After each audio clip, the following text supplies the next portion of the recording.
Men are on the move throughout southern England. Operation Overlord will make landfall on the beaches of Normandy. The attack is imminent.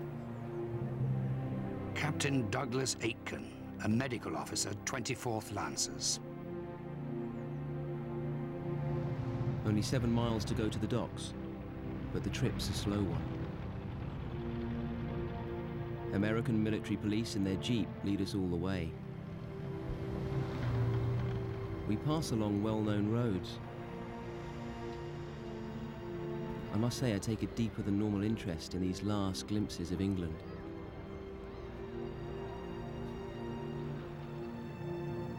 I occasionally find myself thinking foolish thoughts about not coming back, or being away for a hell of a long time.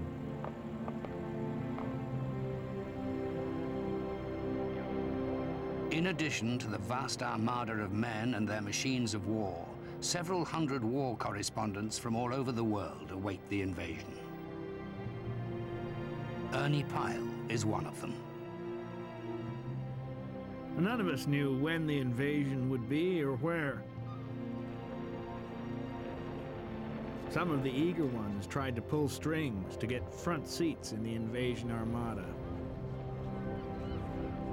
Others, with better judgment, just kept quiet and let matters take their course. Captain Smith, number 4 Commando. There was more than the usual quota of farewells banded between friends. I have never loved Britain so truly as at that moment. It was exhilarating, glorious, and heartbreaking.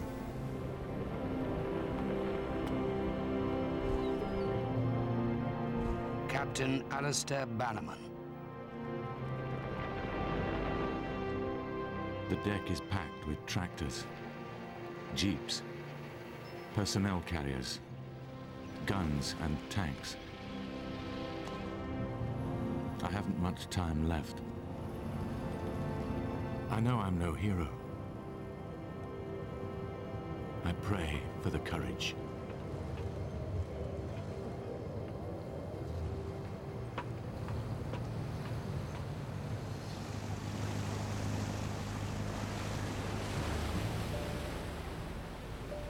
The invasion plan requires the high tides of a full moon and a clear night. But the weather deteriorates. Eisenhower postpones the departure of the troops from English shores by 24 hours. Any further delay will rule out an invasion for a month. The D-Day landings will now take place on the 6th of June. For the assault troops, now crowded into more than 2,000 transport vessels, the delay adds to the tension.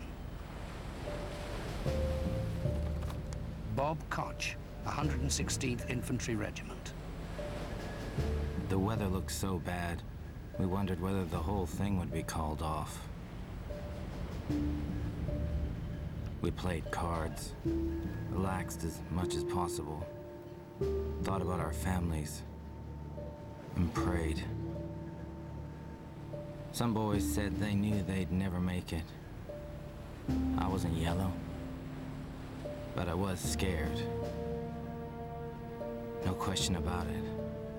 I was scared to death.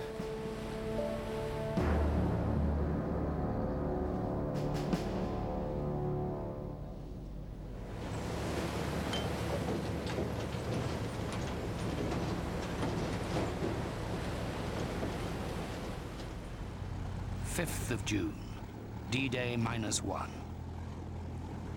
Following the long delay in harbor, the cross-channel journey begins.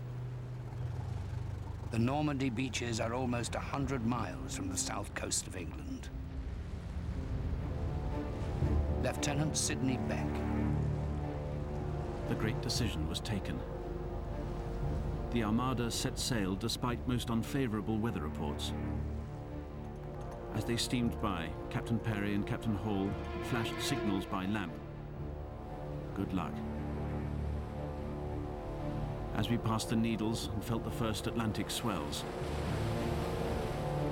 we knew there was no turning back.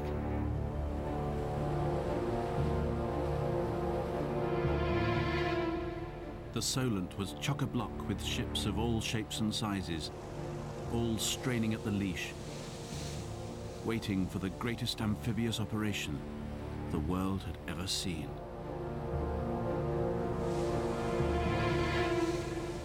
Able seaman Bill Cutler is aboard HMS Largs. What a task we have ahead of us. What losses are we to suffer? All are going in fully knowing the task set. We will not fail.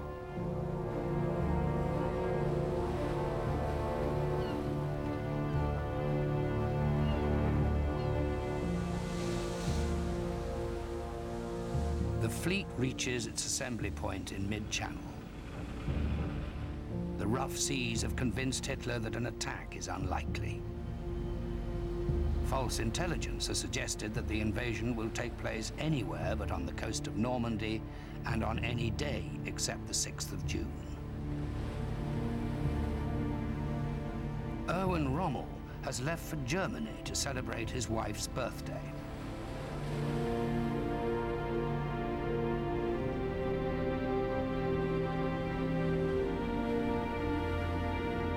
The order of the day is issued by Supreme Commander General Eisenhower.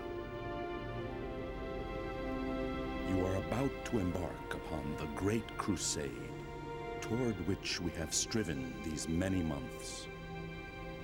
The eyes of the world are upon you. The hope and prayers of liberty-loving people everywhere march with you. Your task will not be an easy one.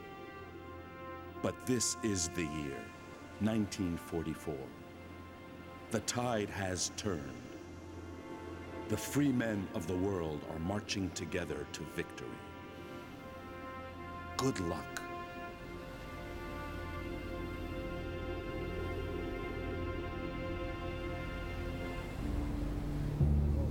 As more than 2,000 Allied ships head to the French coast under cover of darkness, British and American airborne troops prepare to take off for France. Private George Alex, 82nd Airborne Division. I was getting nervous, butterflies in my stomach. We were told that the entire coast of France was mined. Fields were flooded to keep our gliders from landing. We didn't know what to expect, so we expected the worst.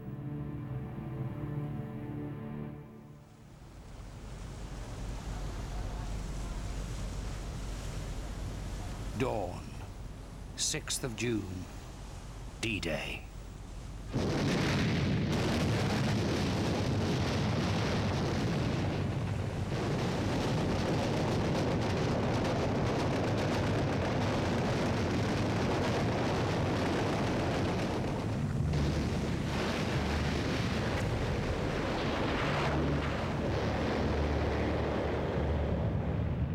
Massive Allied air power is unleashed on northern France.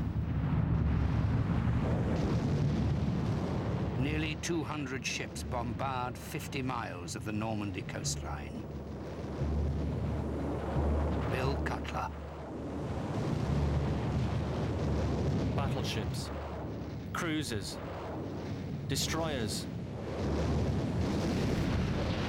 pounding away at the enemy beaches. Goodness knows how any living thing can stand up to such terrific battering. Lieutenant Cyrus Eidlet, USS Bayfield. It was like 1,000 4th of Julys rolled into one. The resounding blasts, terrifying.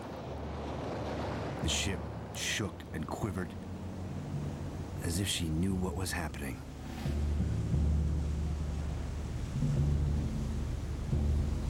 U.S. forces are to attack the beaches codenamed Utah and Omaha. Corporal Gil Murdoch on his way to Omaha. The transporters cut engines. We clambered over the railings into the landing craft. Some guys were seasick. Some were arguing over little things that didn't count. Some guys, like myself, were just standing there, thinking, and shivering. Sergeant Levers of the Canadian Scottish Regiment approaches Juno Beach. The machine gun bullets are starting to whine.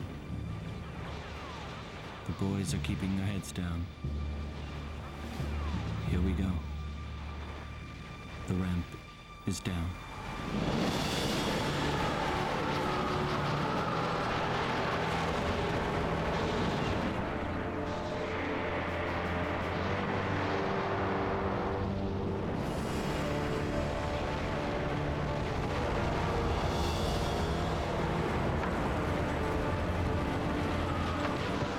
Omaha, Sergeant Harry Bear. My radio man had his head blown off 3 yards from me.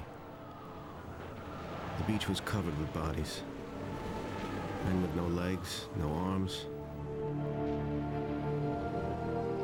God, it was awful.